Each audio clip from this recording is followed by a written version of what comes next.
Hello, Wren class, and welcome to Goldilocks and the Three Bears. Once upon a time, there were three bears who lived in a cosy cottage in the middle of a big wood.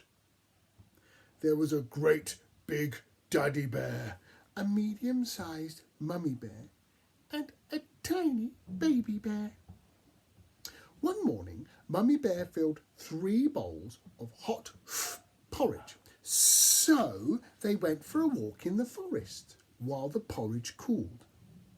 Then a naughty girl called Goldilocks smelled the porridge and decided to creep in and taste it. First, she tried Daddy Bear's porridge. Yuck, too hot, she said.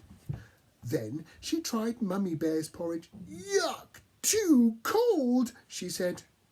And finally she tried Baby Bear's porridge. Just right, she said. And she ate it all up. Next she tried Daddy Bear's chair. Ouch, too hard, she said. Then she tried Mummy Bear's chair. Ouch, too soft, she said. Finally she tried Baby Bear's chair. Just right, she said. Then crash! The chair broke. After that, she tried Daddy Bear's bed. Ouch! Too hard, she said. Then she tried Mummy Bear's bed. Ouch! Too soft, she said. And finally she tried Baby Bear's bed. Just right, she said. And she fell fast asleep.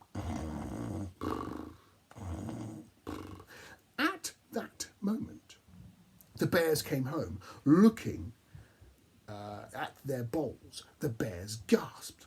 "Who's been eating my porridge?" said Daddy Bear in a gruff, growling voice. "Who's been eating my porridge?" said Mummy Bear in a mellow, medium-sized voice.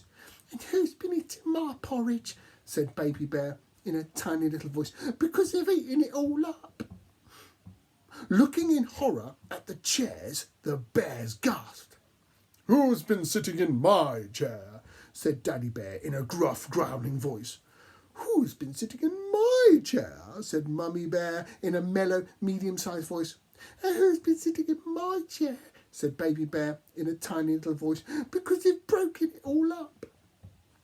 Tiptoeing upstairs, the bears gasped again.